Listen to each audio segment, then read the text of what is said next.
Good Hey, I evening, was trying to everyone. get my good evening, everybody. I'm getting clumsy here. I was trying to get my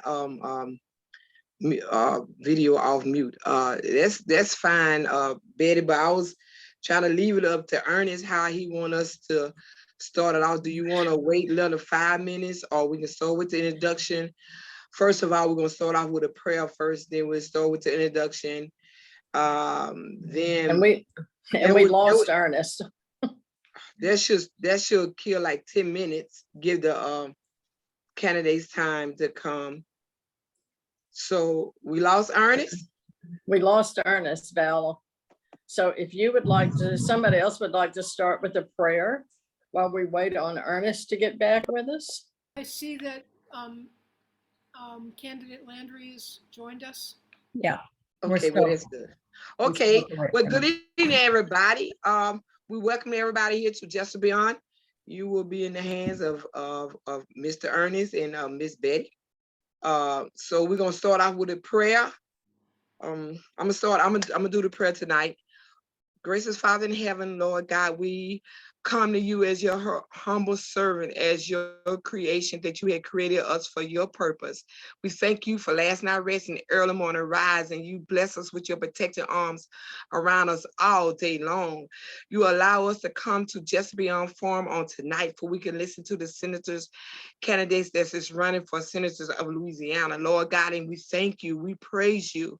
We ask, Lord God, Jesus, that you come into this meeting and bless us with peace, bless us with understanding and wisdom. Have everyone with the spirit of respect towards one another, and have everyone with a concern about our state, about our city, our parishes, Lord God. We be careful and give you all the glory and give you all the praise. Bless us with the right senator in the right position at the right time. We love you. We praise you. In Jesus' mighty name we pray. Amen. Next, we're going to turn you over to, well, first of all, we're going to ask everyone to please mute. If you want to ask a question, please raise your hand, get our attention.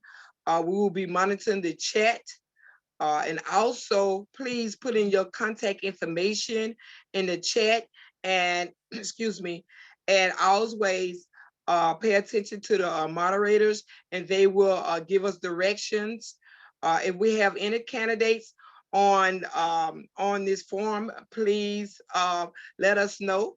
And Mr. Ernest or Miss Betty will announce your attendance at the end of the forum. All questions and concerns will be directed by the moderator. Thank you. I'm gonna turn it over to Mr. Ernest as well as Miss Betty. Thank you. Okay, good evening, everyone. Welcome to Justice and Beyond annual or monthly meeting to discuss specific topics that address marginalized communities and those of interest in our community. I want to welcome Representative Royce Duplessis and also Representative Mandy Landry to this forum. I would like to ask first, before we get started with our prayer, I understand there's some time stipulation for you all to participate, so I want to make clear so we can go through this agenda. Is it true that you may have to get off at approximately 5:30 or 5:35? I'm going to stay on as long as you all would like me to. Okay, and Mrs. Landry?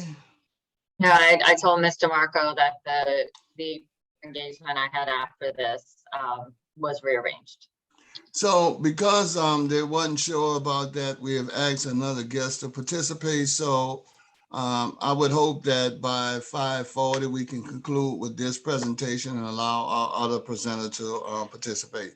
So with that said, could someone open us with a short prayer? Valerie? Yes, Ernest, we did that. Thank you. We don't. Oh, okay. I'm sorry, I was lost, but so I'll jump right into it. So first of all, I will start and we'll swap up on these specific questions I think that were sent to you. what is your understanding of a potential application of the IRA, the Inflation Reduction Act, funds for the benefit of undeserved citizens of New Orleans? And I'll start with you, Royce. Okay, sure. Well, first of all, thank you all for allowing us this forum and this opportunity to continue to talk about the campaign. I don't recall whether or not we have time limits or not. Do we? No, I think you. I would give you. First of all, let's. I don't know if they gave y'all the opportunity to do an introduction because I got lost over the Zoom. But did y'all get the opportunity to introduce yourselves? No, Ernest, no one did not introduce ourselves, and the candidates did not introduce themselves. Only thing we did was we did the prayer, and I gave the, the introduction of Just Beyond, and that's it. That's all we did. Okay, then. So first of all, with all due respect, I would allow Representative Mandy Landry to introduce herself and just give us a 3-minute spiel about what you represent. We kind of got some logistics on you, but just give us an overall introduction about yourself and the work you have done in our legislation. Thank you very much. Hello, Justice and Beyond. I think I've spoken to you once or twice, but it's been a while. I'm Representative Mandy Landry. I represent District 91. It is one of the uptown districts that stretches from Holly Grove through Fontainebleau and Broadmoor, down through Milan and the Irish Channel all the way to the interstate. And I was elected in 2019 as a first-time candidate. I'd never run for office before or worked on a campaign. The reasons I'm running now, which we will talk about tonight, are the same reasons I ran in 2019. I wanted elected officials who I felt represented me, and in particular on progressive issues, on people-centered issues. And I just felt like in Louisiana, although I know it's difficult, it was possible in New Orleans. I ran as an openly pro-choice candidate. I have represented as a lawyer an abortion clinic, fertility clinic, minors who seek judicial bypass. I ran on a pro-marijuana legalization platform. I talked openly about gun control, gun safety, you name it. And it turns out I won. And unfortunately, we find ourselves this year. I never thought that Roe would be overturned, and I certainly never thought it would happen while I was in office. And that is the main reason I'm running for this seat. There are 5 women in our state Senate. All 5 of them are vehemently anti-choice. They passed 2 of them this year passed some of the worst restrictions on reproductive rights we have seen in the country and certainly in the state. And the state now has the opportunity, and New Orleans has the opportunity to have just one person in the Senate who is actually an expert and knowledgeable on this issue that has become the predominant issue of the day. But don't worry, that is not the only thing I do. The flip side of that, I do a lot with maternal health. There is now a $20 million increase in postpartum care for new mothers because of legislation I passed along with the State Department of Health. I've also done passed several other bills on maternal health. Beyond that, I have a almost $10 million drainage project starting in Holly Grove next year. That was my priority in infrastructure spending for this year. Have also set up a fund for hazard mitigation using federal money. That's going to help y'all elevate your homes and also do more of those small drainage projects. But I work on a lot of issues. I've introduced progressive taxation issues. I am the only person in the House who even tries to pass gun control measures. And I've done it a couple of years in a row. Every town has endorsed me. You name it, if it's a progressive issue and a group of people in the state who have not had a voice, have probably worked with them in some manner. So I think that's a couple of minutes, and I'm looking forward to answering any questions in a few. Okay, thank you. Representative Royce. Thank you, Ernest, and good evening to Justice and Beyond. For those of you all who I have not had a chance to meet yet, although I do know most of you, my name is Royce Duplessis, and I'm a state representative representing District 93. District 93 includes Tremay, 7th Ward, Lower Mid-City, St. Roch, Central City, Lower Garden District, Warehouse District, and Central Business District. Very diverse district, wonderful district. Oh, and I left out the French Quarter, sorry.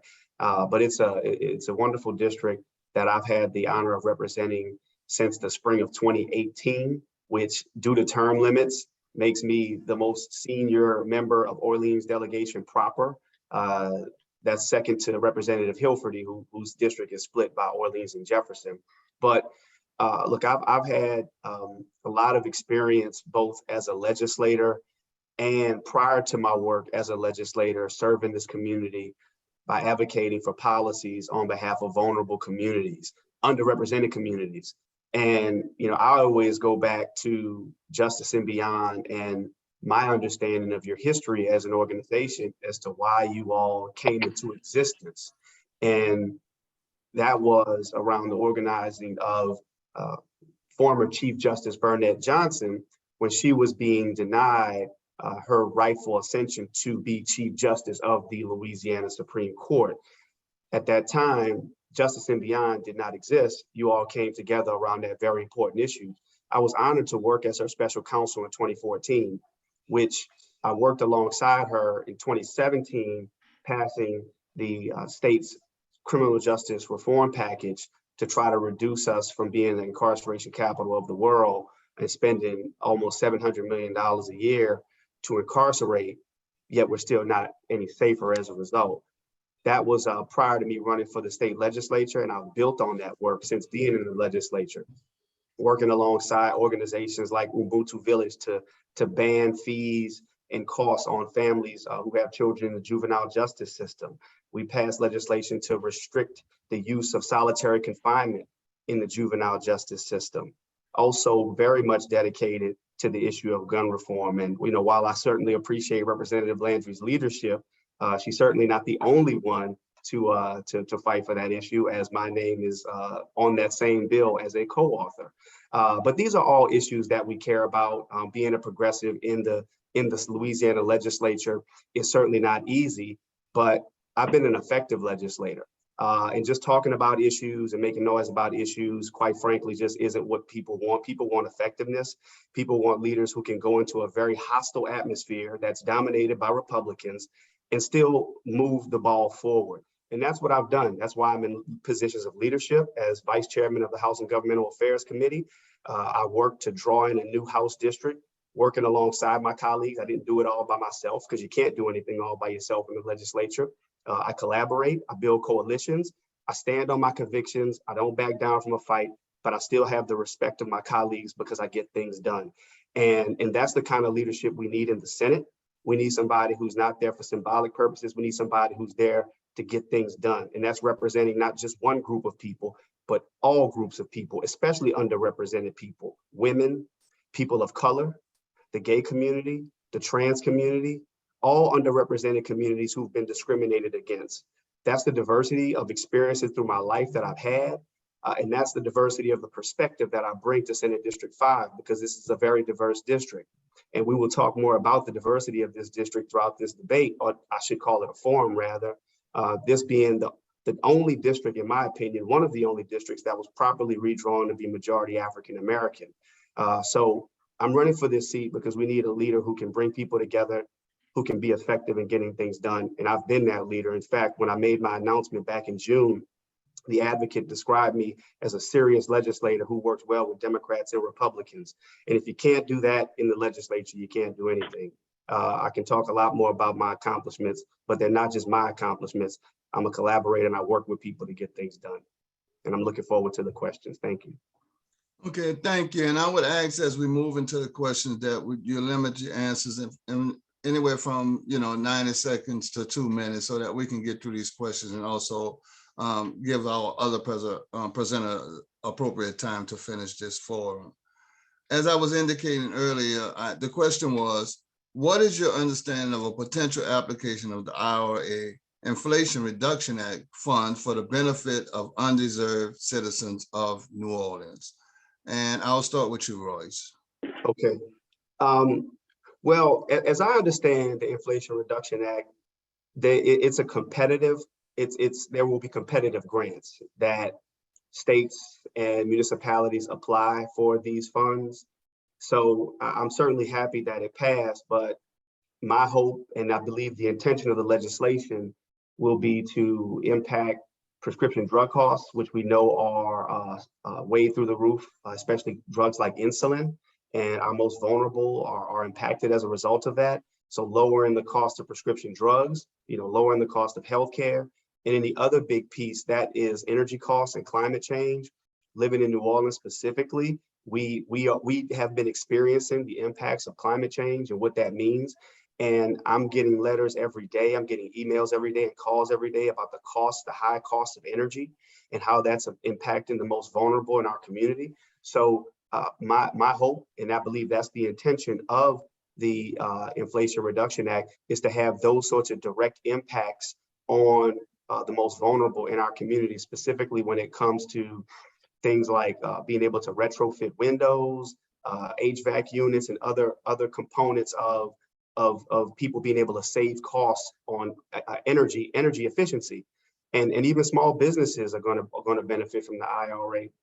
And we know that businesses being able to provide good paying jobs to the community and to people who need to afford to live in this community will have an incredible impact. All right, thank you. Representative Mandy? Yes, thanks for this question. And when I saw it, I had to do a little bit of homework. It's been hard to keep up with a lot of federal news while we have so much going on in Louisiana, but a lot of what I learned and what I've heard is very applicable to what's going on in the state. I mean, everything that's going on with healthcare, in this act is very relevant to Louisiana. Prescription drug costs are killing people. I know our legislature was able to set some floors on insulin, but hopefully this will do a lot more. The energy incentives are huge. We've started in the state to move towards alternative energy. We have a little bit going on with solar and wind, but if we could get an influx, which hopefully we will, from the feds to expand on that more quickly, it will be a dramatic difference in our state, and hopefully to lead to jobs that are a lot safer and pollute less than what we have now with the current energy industry. I did see a little bit about the rich paying their fair share. I would love for a better progressive taxation system to be implemented in this country. I know how hard that is to do, but it is something we had in the past. And if this will help to lower taxes on middle class workers and raise it on the super wealthy who get a lot of tax credits, tax cuts anyway, I think that will be a benefit to everyone in the country, but in particular to a place like Louisiana, where we have such a high amount of people who live in poverty. I've been really impressed with what the Biden administration has done in the last few years in terms of his infrastructure bill and what they're trying to do on social issues. And I think this latest attempt is going at the heart of what's going on in our state, in our city, which is we need help for working people. Okay, thank you. And we're going to stay right here with you and with this next question. And, how will you address the homeowner insurance crisis we are facing, with insurers having fled the state, refusing to write policies, and Louisiana citizens now seeking 60% premium increase? And considering what with our neighbors with Florida and the insurance crisis they're going to find, how will you address this? So what's going on there is potentially catastrophic. And I don't feel like anyone in state government is paying attention to it. I've been talking to a few of my colleagues, talking to the media a little bit, and no one seems to be worried about it. If we do not get federal assistance for homeowners insurance, like we have for flood insurance, it is going to be a very short amount of time before people have to leave the state. I've heard, countless stories, not just from constituents, but from people all over Southeast Louisiana, that they're getting dropped, that they're having a hard time finding someone else, or that their insurance is tripling, quadrupling, going to amounts that just aren't affordable. I always thought the water was going to get to the city and to Southeast Louisiana first, but it's looking more and more that people are just not going to be able to afford to live here. So where are we going to have tourists and wealthy people? I think the country has to decide what we're going to do with all of our coastal areas immediately. What is it, like something 60-70% of the country lives on the coast? Unfortunately, we're one of the poorest areas, so they don't care about us as much, but we are the canary here We are showing the country you have to deal with this and you have to deal with it now. I don't think the state can afford to deal with what's going on with homeowners insurance. They're barely hanging on. We keep losing insurance companies weekly. I just don't think we have the cash capability. And I think our federal members of Congress are going to be the ones who have to step in. Thank you. Royce? Yes, we saw some movement in trying to address this last legislative session. There were a few pieces of legislation that passed. Hopefully they have at least a modest positive impact on what's happening regarding homeowners insurance in our state. It is devastating. It is catastrophic. It's why I'm proud that my colleagues recently took the lead on organizing a town hall meeting a few months ago with Commissioner Donnellan to try to hear the questions of the community and to try to provide them with some answers. Sadly, we know the concerns because myself, I'm not any different. I don't get any special treatment with respect to a homeowner's insurance, nor do our family members or friends. So we know how dramatic and catastrophic this issue is. You know, when other circumstances occur, whether it be private industry, private business, we've seen those instances where the federal government has stepped in and provided that relief. I think we are absolutely in need of that, but we got to look a little broader. We absolutely need to build on that and just talk about the entire insurance structure that we have in Louisiana. And I've said this before, the fact that we have an elected statewide insurance commissioner is probably something that we need to revisit. Now, that's more of a long-term solution and we need immediate responses now. So that's why I think federal assistance could certainly help, but this isn't going to go away because the storms aren't going to go away. And in order for companies to operate in a manner in which they're solvent, we have asked them to have additional reserves if they want to do business in Louisiana. But I don't think that's the immediate solution, but it is a step. But I think we need to take a larger look at the entire way that the insurance industry is structured in Louisiana, particularly with an elected insurance commissioner. Thank you. You can stay here. The next question. The bipartisan infrastructure law and the Louisiana Constitution call for highways to be built cutting through the lower Ninth Ward. This type of legislation would further destroy communities of color. Historically, when we look at the I-10 coming through the district that you represent and this kind of infrastructure, what do we do about this? How do we stop this train from destroying these specific communities so that are normally marginalized? You know, Ernest, I have to be honest with you. I'm not familiar with this particular proposal. I am aware that our Constitution discusses a Florida Avenue bridge, but I'm not aware of how the most recent passed infrastructure bill makes a proposal that would cut through the Ninth Ward. And it's my understanding that the infrastructure bill calls for the removal of those sort of monstrosities that divided communities like the Treme community, as you pointed out, that I represent. The infrastructure bill is supposed to connect communities, not divide communities. So I will work with my colleagues, if that is in fact anywhere in the bill, to ensure that communities, marginalized communities, are not further harmed by anything that we saw during urban renewal that destroyed the Treme community.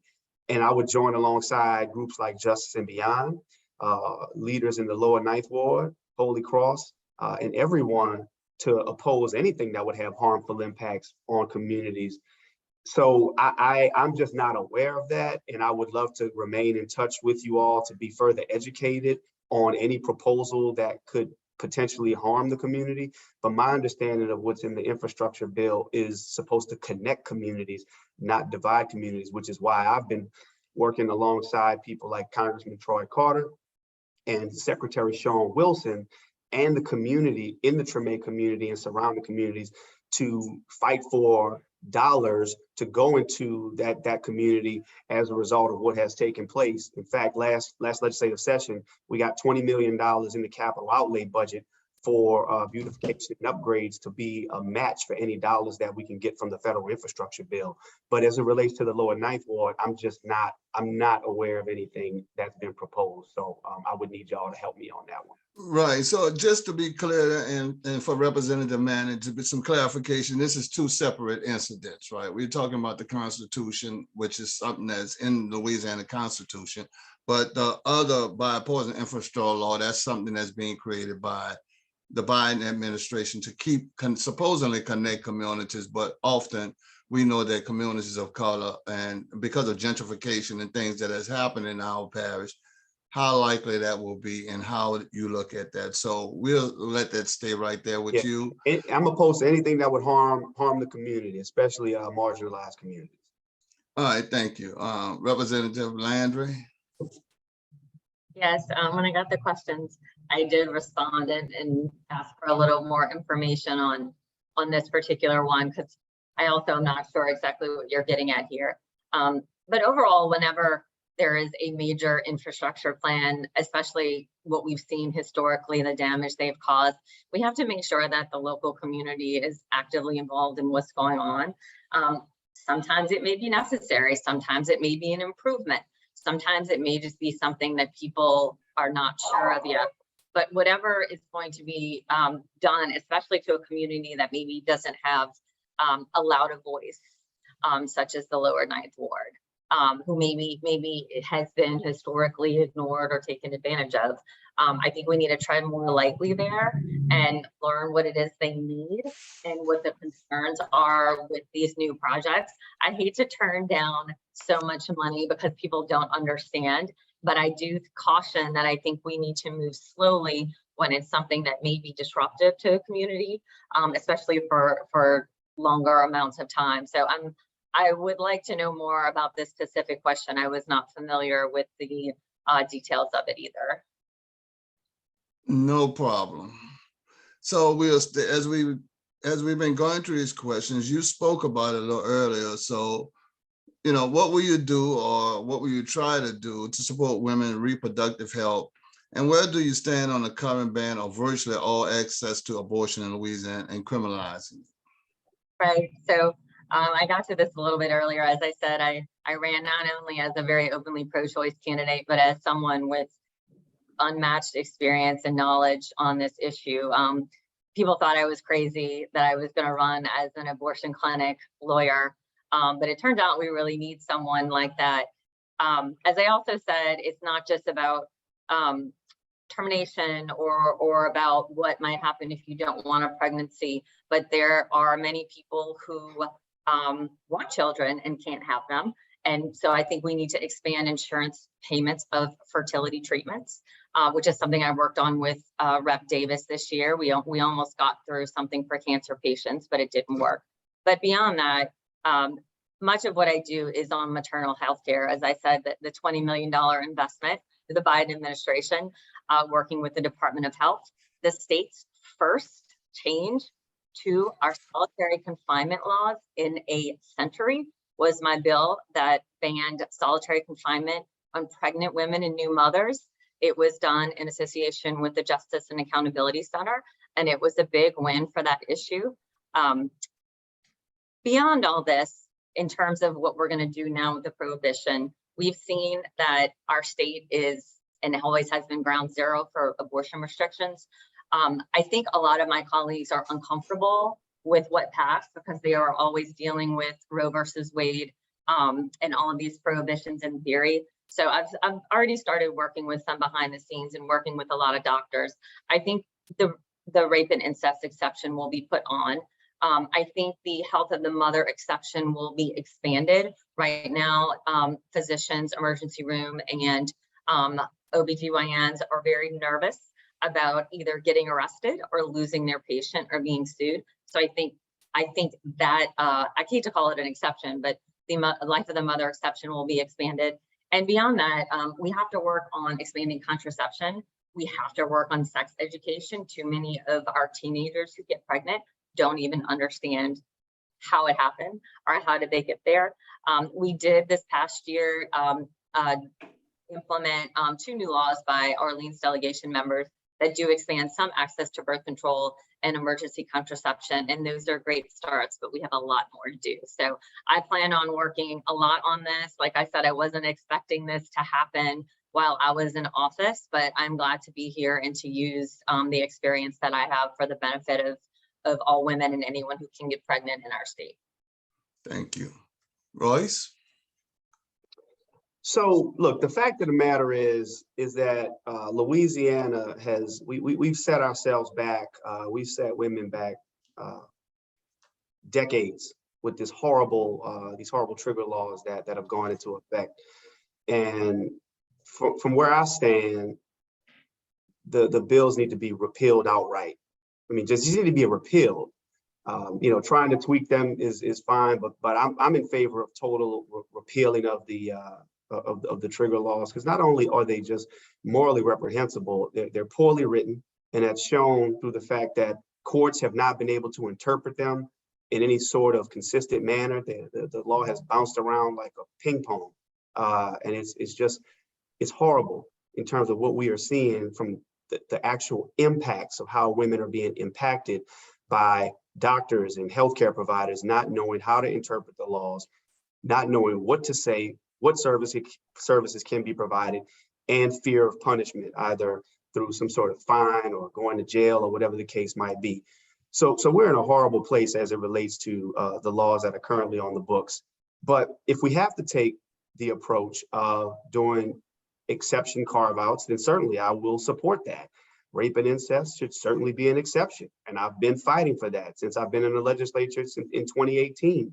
And taking votes against any type of legislation that will restrict women's bodily autonomy, or that will restrict a woman's ability to make her own private healthcare choices. This is really fundamental. It's very basic as far as I'm concerned. And we're in Louisiana, we've taken a gross step backwards. And I just want to talk a little bit about the work that I have done briefly. Last legislative session, after a year-long study, a maternal mental health task force as it relates to women's reproductive health and women's health in general, we passed a law that will require screenings for postpartum depression. Very important legislation as it relates to not just the health of the mother, but the health of the baby. I was very proud of that legislation. And as it relates to the trigger laws in particular, that bill was authored by a senator from Northern Louisiana. And while I vehemently opposed the bill, I walked over to the Senate and I said, do you know that this bill actually limits access to emergency contraception? She said, no, it doesn't. I said, yes, it does. And helped her understand, because I was working with the advocates on this stuff and they were informing me, and we got the language to be expanded so that it included all drugs that allow for access to emergency contraception. And I point that out because it's important for Justice and Beyond and for the community to understand the importance of effectiveness in being able to work with people who you have extremely different views on issues with and trying to improve the process. I still voted against the bill, but we were able to make that slight improvement in the bill. But I would support the total repeal. This is a woman's decision. We have no role in this. And I've always stood firm on that. Okay, thank you. Will you support the immediate reinstatement of net metering by the PSC to support the use and financial benefit of using solar power? Royce? Yes. Representative Mandy? Yes, people want more solar for so many reasons, including a break on their bills. Okay, thank you. And our last question, and I'll start with you, Representative Mandy, is what is your position on the current state straggle hold on New Orleans public schools by the charter school experiment? This experiment has failed. The majority of students who use the systems, reading levels are low, and the indicators indicate that it's a school to prison pipeline. Considering that and the virtual learning through the pandemic, what's your stance on it? How do you view that? I mean, what we have in New Orleans isn't working. If it was, it would be the norm throughout the state. there's no reason that New Orleans should still have this different system. I understand that a lot of this was done very quickly after Hurricane Katrina and rushed through. And the fact is, the schools are still very segregated. They do not provide equal education, in particular for special ed students that they're required to have. There's a lot of, daily issues with busing and scheduling. But overall, if this was working, it would be replicated everywhere. I don't have a lot of confidence that we're going to be able to completely repeal what was passed. I know Doc Bowie and others have tried for several years, and we at this moment don't have enough votes for it. What I think we can do, and I think if Senator Fields, who's chair of education, and we get a few other people on board, is to try to substantially reform it. There needs to be more equality of access. None of this like trying to game the system to get your child in this school or that school. That is inherently unfair. It of course hurts children who maybe have parents who don't understand the system or don't have time to do that. I think we can do some major reform in the next few years.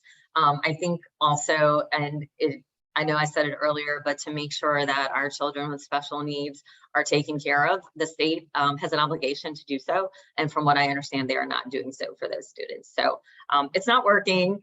I don't think we're going to be able to completely remove it, but I do think there's an opportunity with some of our legislators to put through a pretty substantive reform in the next few years. Thank you. Representative Royce. Okay, so I didn't mention this in my opening remarks, and I typically do whenever I'm speaking to an audience, talking about myself. I mentioned the fact that my father was a school teacher in the Orleans Parish school system. He taught children with special needs. My grandfather, his father, his entire career was a teacher in the Orleans Parish school system. He taught civics and history. I come from a family of educators, specifically the Orleans Parish school system. I'm a product of the Orleans Parish school system. And earlier today, I was actually involved in a conversation with someone who talked about the Black middle class in Orleans Parish and how it has dwindled. And that immediately brought me to the number 7,000. 7,000. 7,000. Whenever I'm in the conversation with my friends who are ardent proponents of the charter system, which I agree that we would not be able to get rid of this tomorrow overnight. Every time I'm in these conversations about the current system versus the quote unquote old system, I feel like it's an attack on my father, my grandfather, and me, because I'm a product of that. I'm a product of the Black middle class. And the fact of the matter is, we need to have more honest conversations. I ask my people all the time, well, why is New Orleans so different? Why is New Orleans so different? And they say, Royce, why did you co-author Dr. Bowie's bill? Well, the last time I checked, we've got a couple of schools that I can point to in Orleans Parish that are performing pretty well, but not every kid can get into that school. Even though every kid wants to get into that school, every parent wants to get into that school. And we have not replicated the models in a manner in which the legislation said that we were supposed to do so. So we need a school board, first and foremost, that is more directly involved in the management of the schools. Okay, I was driving to work the other day and it was a 9:05 and there were some kids still at the bus stop. I didn't know who to call. I literally didn't know who to call because I don't know where those kids were going or what school they were going to. Me and my three brothers used to walk to school 3 blocks from where we live, as did the other kids in the neighborhood. And I know what that means for a community. I know what that means for building a community. And we are in a different environment now, where this has impacted our community in ways. When I go back to that number 7,000, those teachers who were let go, that has had a tremendous impact on our community and our long-term sustainability. And now how do we work within that system?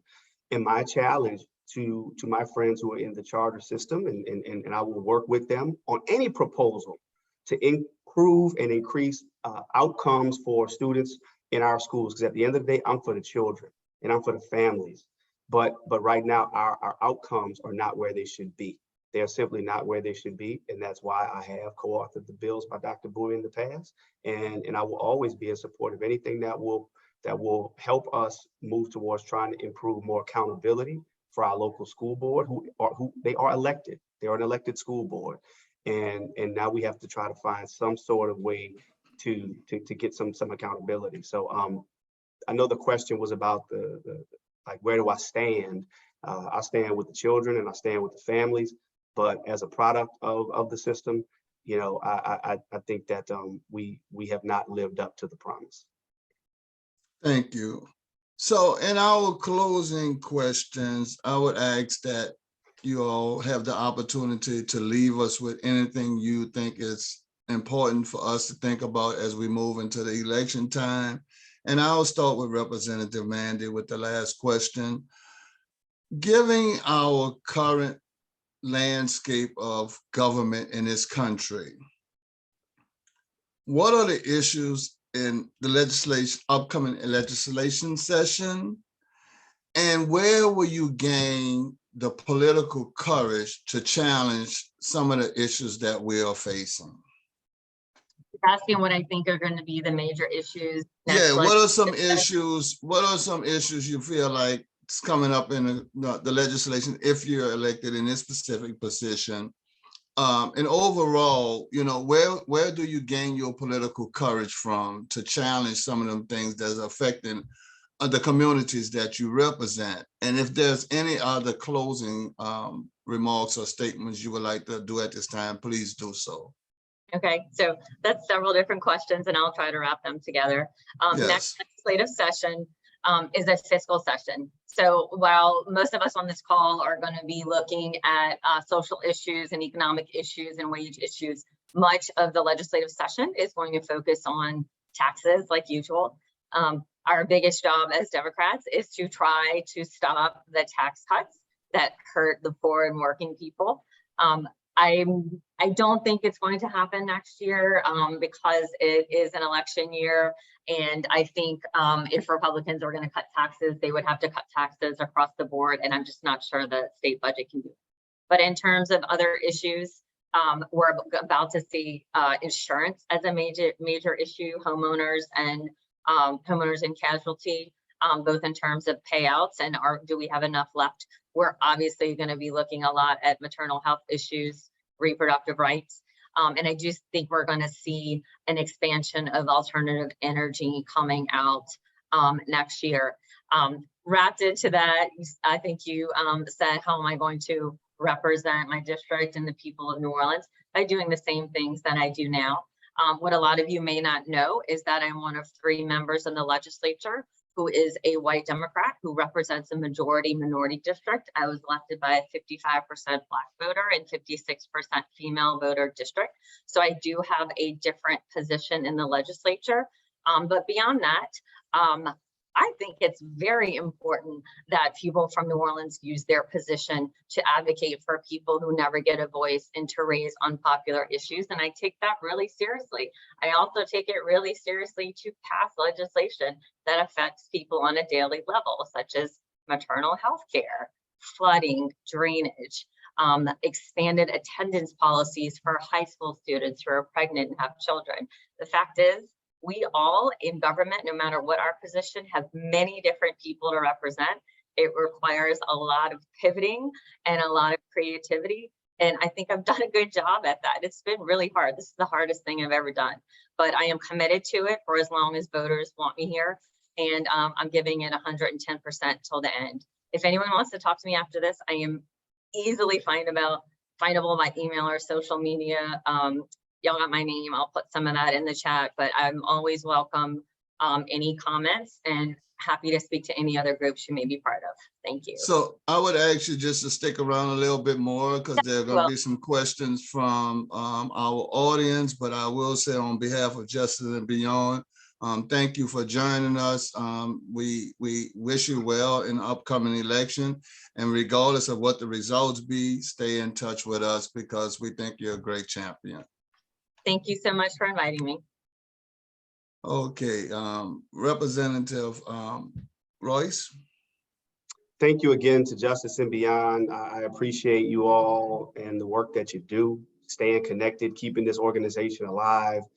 I know that the meetings used to be at Christian Unity prior to COVID, and I have been to several of those, going back to the days of Reverend Webster and the many different leaders that have kept this organization going. You all taking on unpopular positions and standing in the gap on behalf of vulnerable communities. Look, I know what we all are about. That's why I ran for the legislature, quite honestly. Some people say that they take unpopular positions, and I mean, that's fine. But look, all of the positions that we take generally coming out of Orleans Parish and being Democrats and being people of color representing underrepresented communities are not popular in the Louisiana legislature.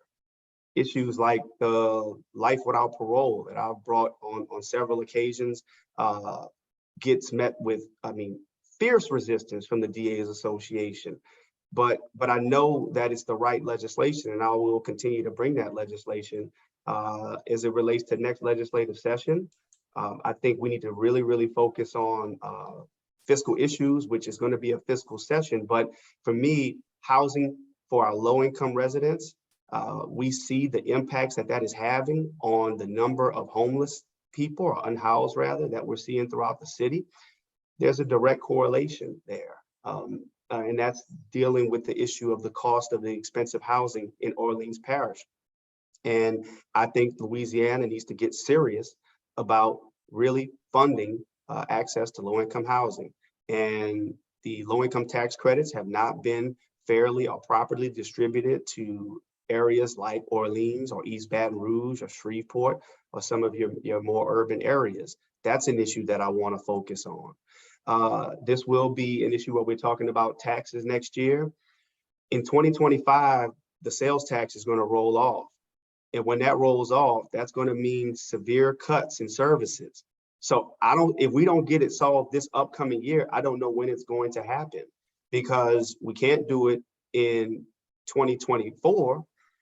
So in 2025, when it rolls off, we need to be preparing for that. That's going to be a huge loss in the budget. And the question remains, do we extend that further, where we know that people on the margins are most impacted by regressive sales taxes like the ones we passed back in 2019. So that's another issue that is of top priority that we need to address as a state. And personally, I know I mentioned life without parole, but we were able to get pretty far this past legislative session on the issue of automatic expungements.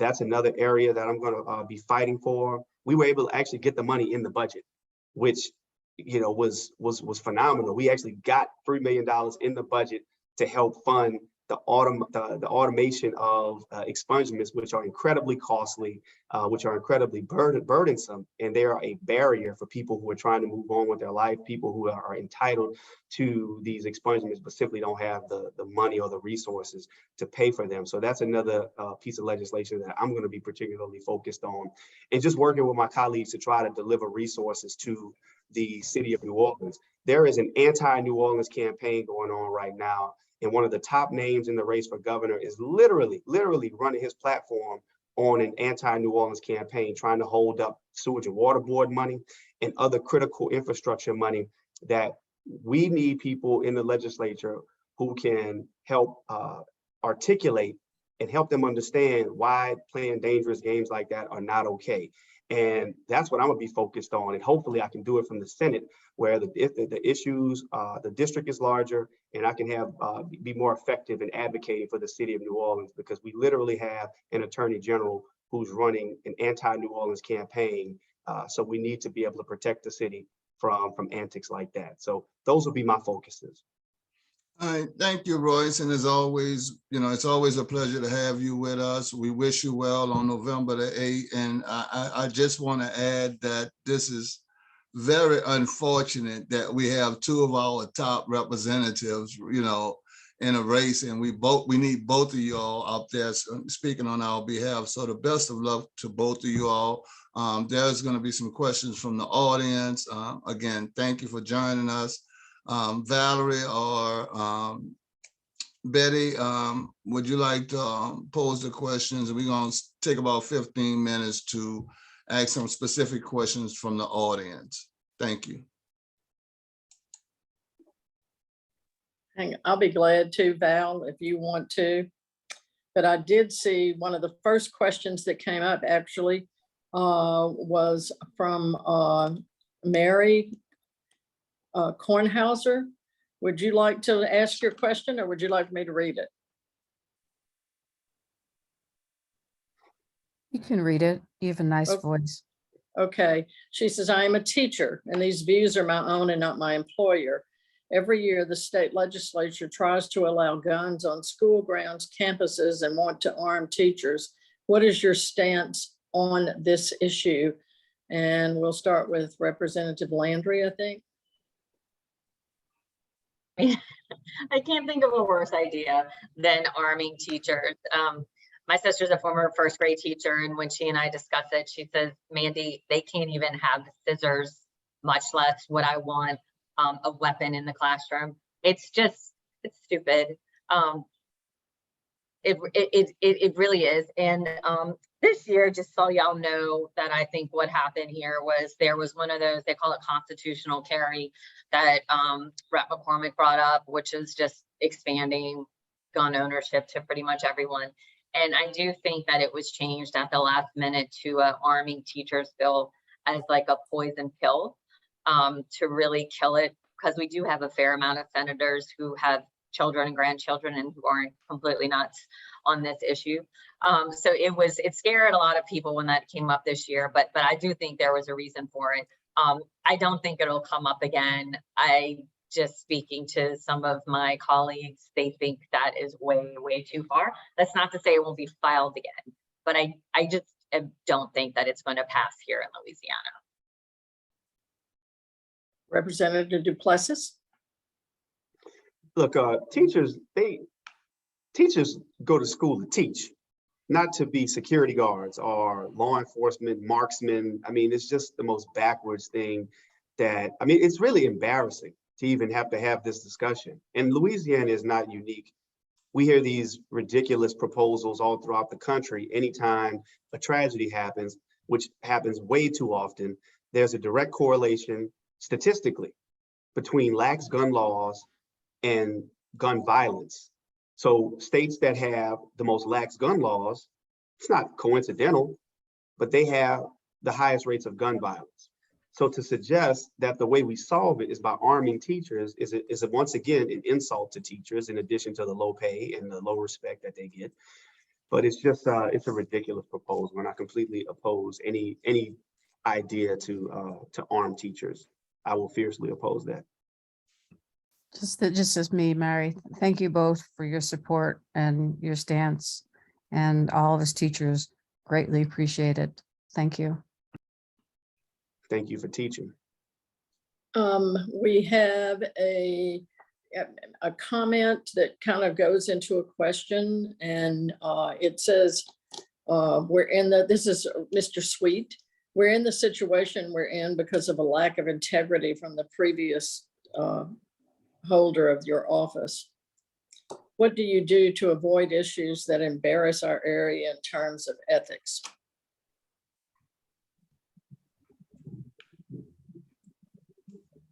You want me to go first again? Oh, yeah, Royce, you can go. Doesn't matter. Sorry. Okay, I want to make sure that I understand the question. I'm gonna make an assumption that he's talking about the person that held this seat. Yes, correct. Okay, because he says we're in this situation. Yes. Listen, let me say this. The resignation, okay, the resignation was attributed to a personal challenge. That is what former Senator Karen Carter-Peterson said. I am in no position to pass judgment on anyone. And as it relates to the plea agreement and that she recently entered, I conduct myself in a manner where I'm above board. I'm not involved in any dealings. I don't have any type of gambling addictions, but I pray for those who do. I pray for my former colleague, and I hope that she gets the help that she needs But my part of my mission in being an elected official is to try to restore a level of dignity and nobility to elected office. So I understand that the black eye that this may cause for all elected officials. I mean, people look, being a black elected official in New Orleans, you're viewed as either one or two things. You're either incompetent or you're corrupt. That's the automatic presumption. Okay. I have to fight against that every day. So I know what I'm dealing with. And I'm not here to talk about anyone else. I show up every day with the highest of ethics and I have nothing to hide. So if anybody has any questions about my dealings, I'll answer them, but I'm not here to speak about anybody else. Representative Landry. Yes, addiction of any kind hurts not just the person who is addicted, but ends up hurting a lot of people around them. And I am sorry she had to go through that and went through it for so long without help. It is unfortunate that it caused criminal legal issues, but I do think she is facing it appropriately. You know, through the system. She has a lawyer. She is a lawyer herself. She knows what she's dealing with in that sense. For me personally, I hold my bar license as one of the most important things that I have. It's the only reason I can make a living. The ethics surrounding lawyers are much more stringent than those surrounding politicians, that's for sure. And I'm appreciative of that. But, you know, similar to what Roy said, I see this role as me setting an example for others of going the distance when I'm exhausted, of being way above board, of being paranoidly above board in a lot of decisions, because I know how things can look and I know how impressions are made, and that, you know, people don't want to forgive transgressions no matter how small they are given this climate. So I strive to be an example, especially for the younger generation. They certainly need more people that they can look up to. And it's unfortunate our state is known for corruptions and winks and you know, the good old boy network who does what they want to the detriment of everyone else. But I'm hopeful for my generation and the next one that we can turn that around. And Betty. Yes, Ernest. Yes, there's one more question in the chat box from Cheryl Austin, and I think we can conclude with that so we can move on and have a respectable time for our next presenter. Okay. I was going to suggest we go now, but I'm going to follow your lead. To both candidates, what is your stance on a potential stormwater drainage fee with the roll-off of sales taxes in 2025 to be paid for drainage services? Representative Landry. I'll go first and be really quick. I think the city has a lot of nerve proposing getting any more money from any of us until they fix garbage and sewage and water board and everything else going on. It's atrocious what they're charging us and the services we're getting. I understand the city needs money. I understand we're crumbling. I get all that, but when Jefferson Parish right next door manages to do the same things at, I don't know, a quarter of the cost, I think we need to look more at what we're giving and what we need. And I don't think putting more taxes on the backs of a city that is predominantly poor and working class is the way to go. What we could do is try to get some property taxes out of all these nonprofits and organizations that need to be paying more. But that is a conversation, that is a long conversation for another day, but I just don't think asking those of us who are struggling to get garbage picked up in the city to pay more in fees and taxes is the way to go.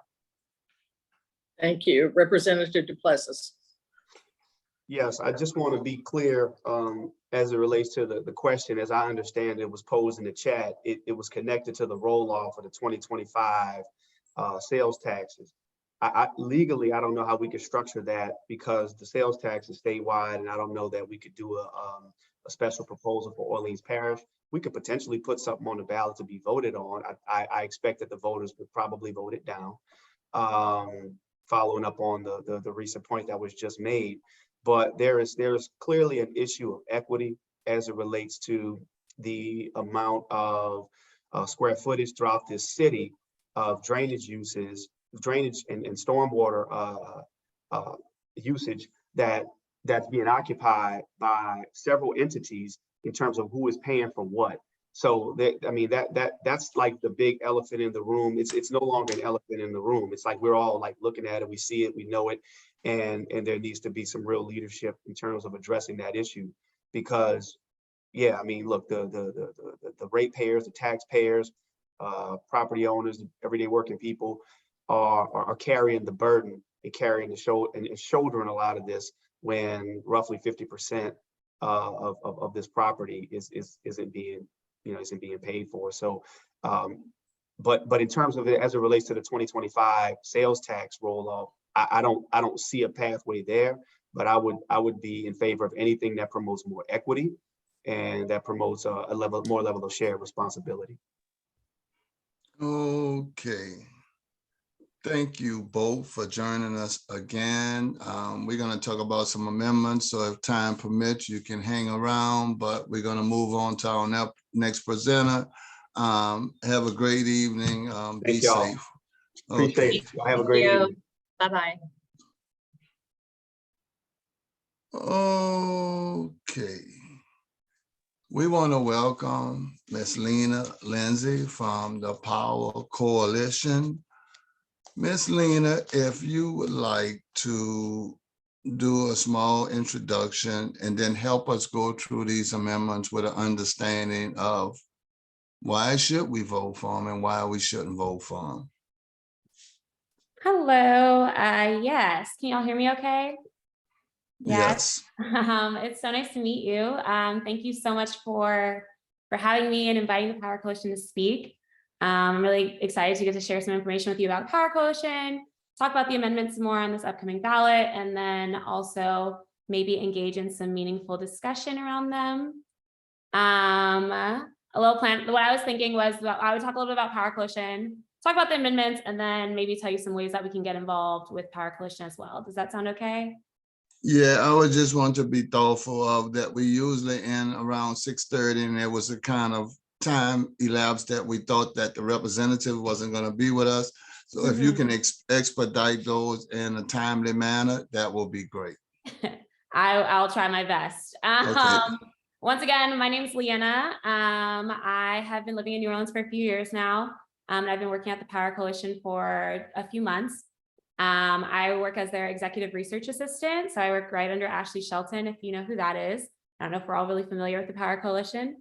I'll kick it off with a little bit of an introduction to the work that we do here at Power Coalition. We're a team of organizations who believe in the power of community and taking action. And our goal is to equip our fellow Louisianans with the knowledge and information they need to find their voice and learn when to use it. The three pillars that kind of guide our work are that the people closest to the problem are always closest to the solution. So we really believe in grassroots organizing.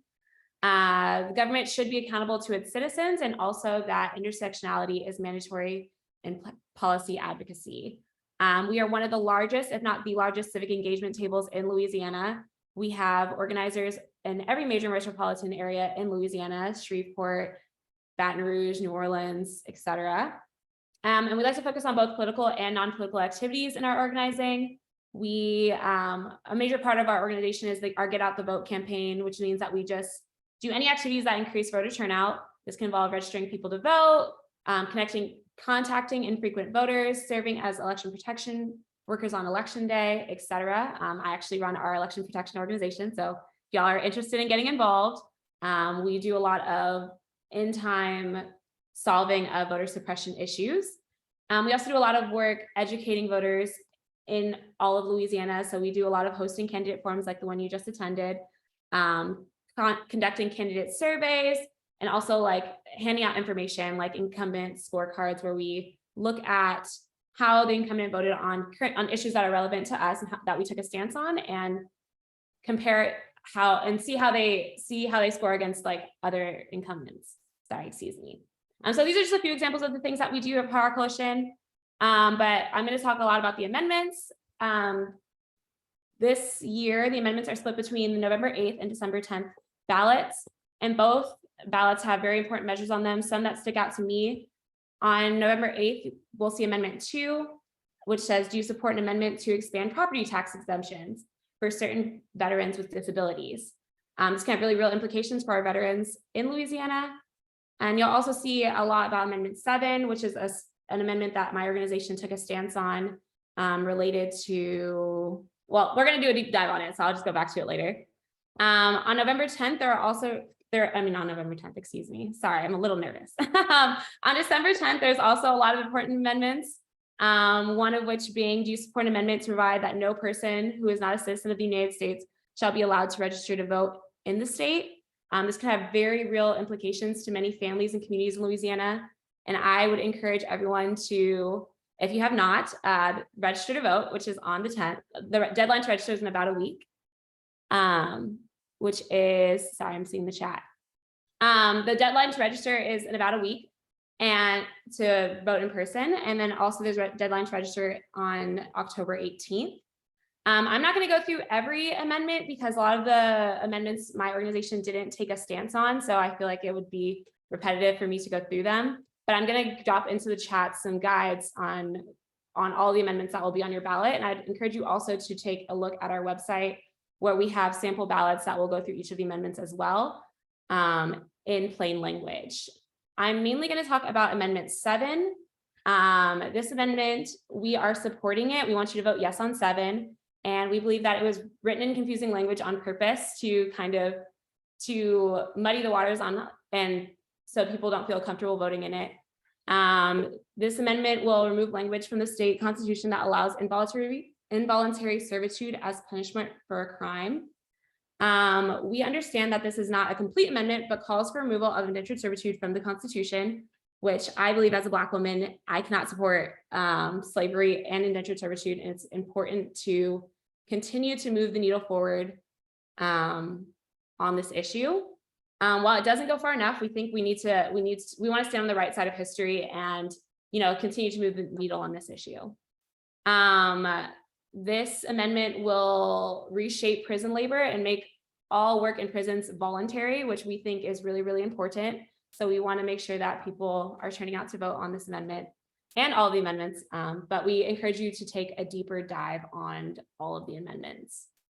A few ways to get involved with Power Coalition. If y'all are looking to volunteer, are interested in hearing more about what we do, I'd encourage you to sign up for our newsletter and follow us on all social media, where we post about our events. We post about Texting Tuesdays, where we contact infrequent voters and get them to register to vote. We also have an election protection campaign that I run, where we, again, solve those voter suppression issues in live time and do a lot of work around like ADA accessibility for people who are disabled on election day. We also do work around like making sure that there aren't long lines there, and we have an accessibility task force that meets as well. If you're interested in getting involved in other events, we have a Power on the Line event tomorrow at the Action at the Capitol from 10 to 2 p.m. where we're fighting for fair representation and redistricting. And I would recommend that everyone get involved in those things. I'm sorry, I don't think I took up as much time as y'all were planning, but I wanted to be quick and brief.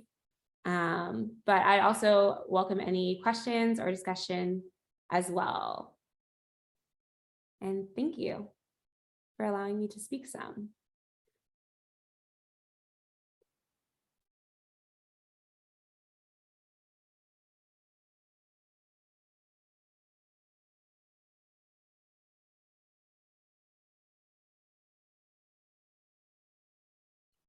I have a question. I don't know. Is it any kind of way you can put those amendments in the chat? Yes, ma'am. I can drop them right now. Okay, thank you.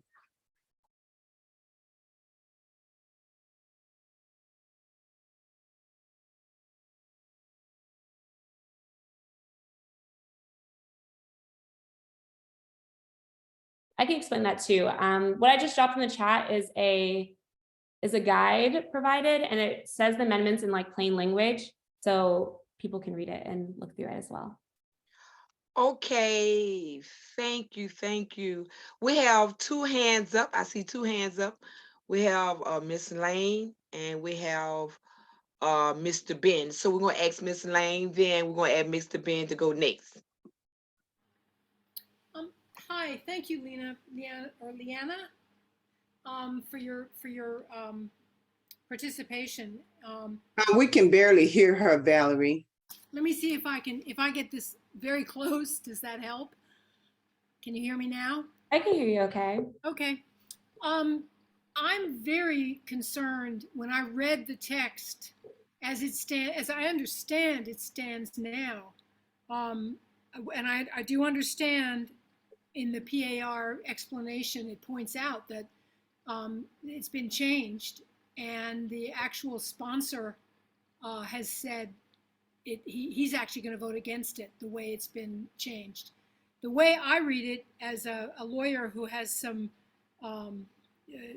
fairly extensive experience with statutory interpretation, I see this as opening a great big loophole. In what's written is horrible, but this, to my mind, is actually going to make it a broader exception. For example, when I look at the language, which adds, it allows slavery and involuntary servitude for, quote, the otherwise lawful administration of criminal justice. And when I look at that, I can just imagine some sheriff or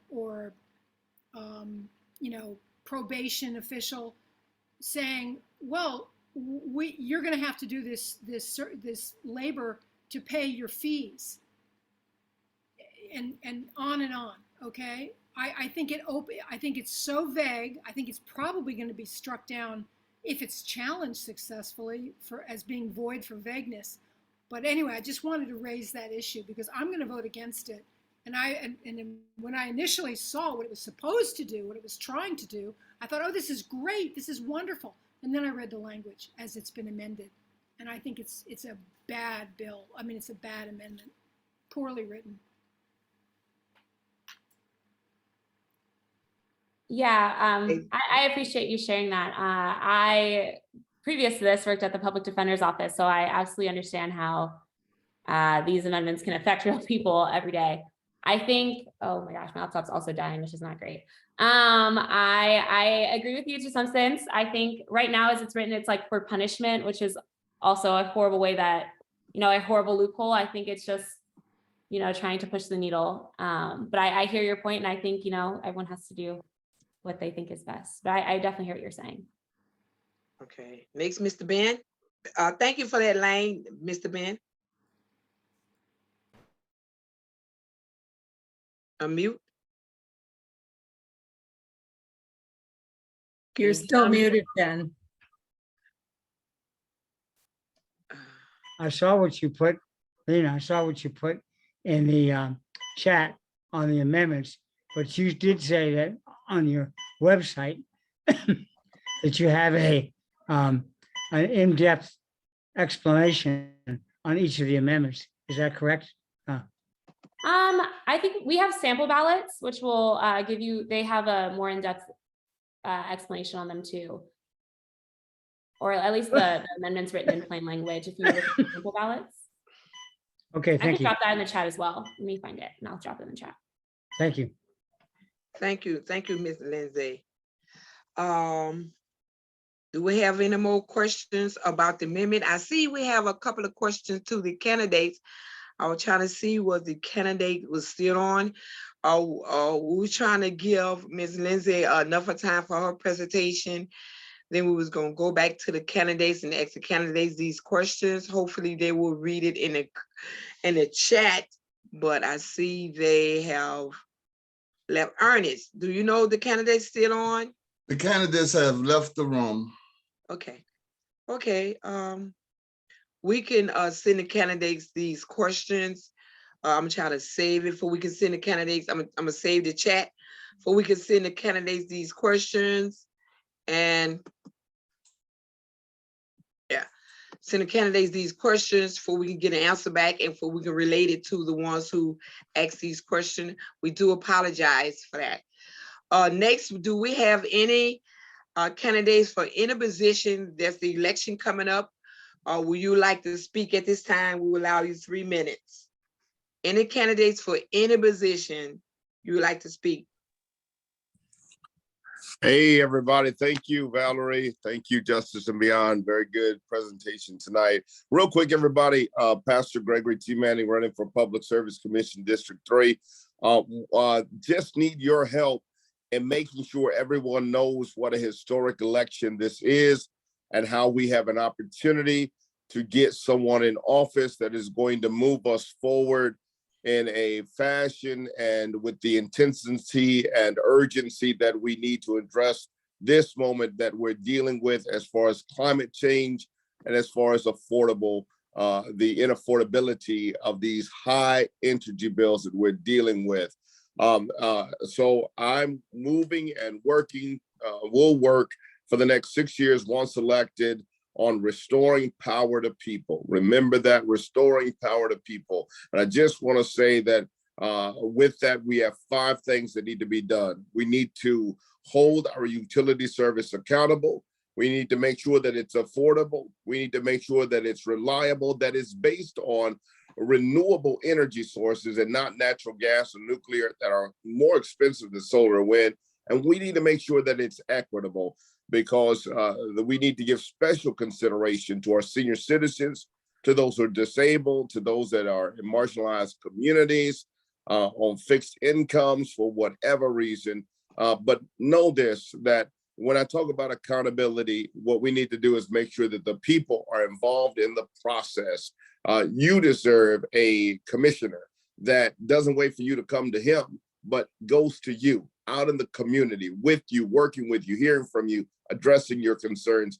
And lastly, a commissioner who's held accountable by ensuring that they do not take any campaign contributions from any entity that the Public Service Commission regulates. That way, you will have a commissioner that will be an independent decision maker. In this moment, calls for that, requires that for us to move forward. So here's what I'm asking, that you would go to manningforchange.com.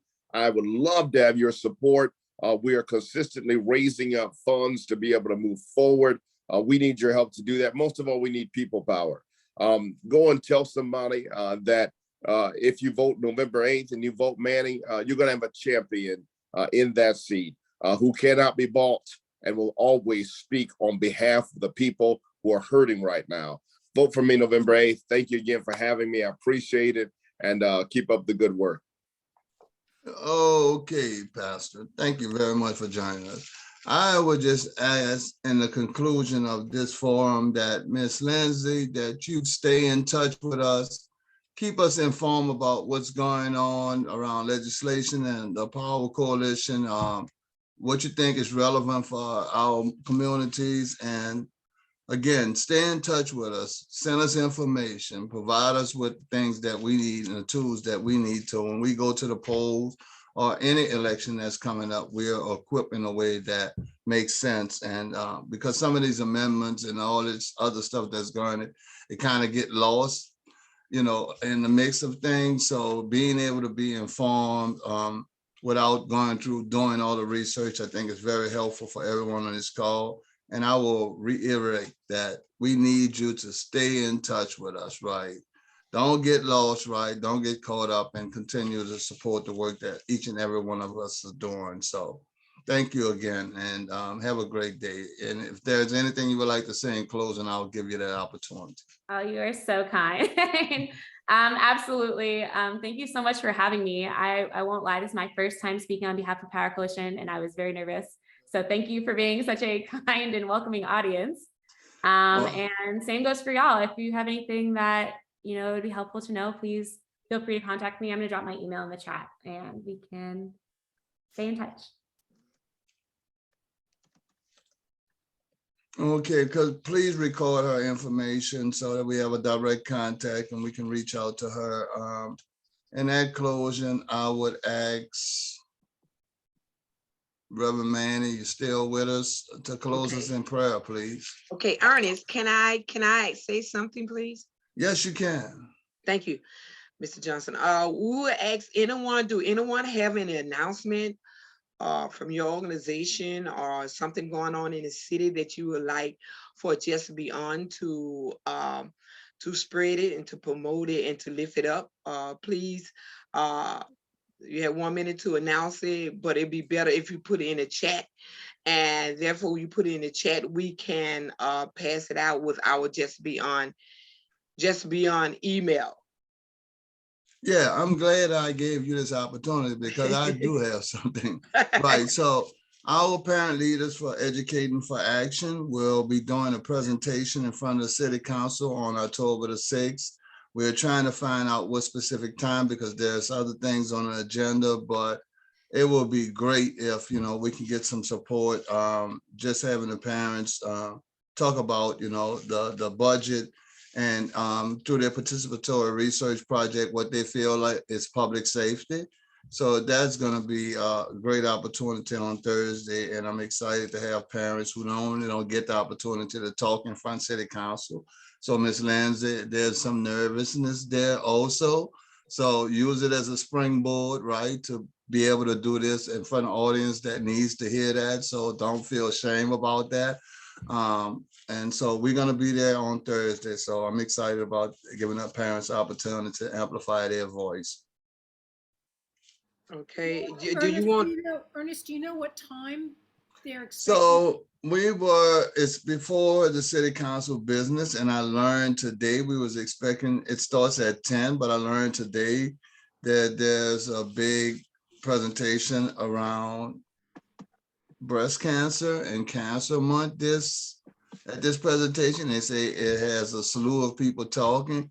So we are trying to change it so we can be first and get out the way before they do this long lengthy presentation. So I'll have more information hopefully tomorrow. Okay, well, that's good. That's good. Anyone else? That's all I had thought about, Ernest. That's it. Yeah. Okay, I have something real quick, Valerie. This is Miss Parker Brown with Louisiana United International. And I know that on October the 10th, Valerie, you can clarify this, Brooke, that we're going to have another forum like this one we had tonight. And by the way, job well done, Ernest. Good job. So October the 10th, we're going to have another forum like this. It's going to be the Senate race, the statewide Senate race. So I just wanted to make that brief announcement. It'll Yes. be the U.S. And I know Senate. we have some. It'll be the correct. U.S. You're correct, Senate. Miss Belinda. Oh, yes, the U.S. Senate race. I'm so sorry, the That's okay. U.S. Senate race. Yeah, it's the U.S. Senate race. Yes. Yeah, I just got this one and that one mixed up, but it's gonna be the U.S. Senate race. It's gonna be the same time, same place, October 10th. Correct. Yes, And ma'am. we already have some RVSP, with quite a few of our candidates that's running for Senate. So we're looking forward to that. Thank you. Thank you for that reminder. Linda, could you mention, I don't know if you can, or could you mention who we've gotten an RSVP from that you know of? We can talk about that tomorrow at the Pillars meeting. I think that, I don't want to, Okay. I don't have any notes in front of me. So I have really enjoyed this forum and I'm looking forward to the one next week. October 10th, I'm sorry, October 10th. Okay, with that said, folks, there's an attack on our democracy. So people are going to have political courage and be educated in a way that we can stand up to this attack on us. And with that leaving, I had asked Pastor Manny, but I will leave you with a short prayer. I ask that the Lord continue to bless you and keep you safe in your walk. And I hope your journey be for prosperity, not for yourself, but for others. In the name of your spirit, in Jesus Christ, amen. Amen. Amen. Good night, Amen. everybody. Be safe. Amen. Thank you, everybody. Good night.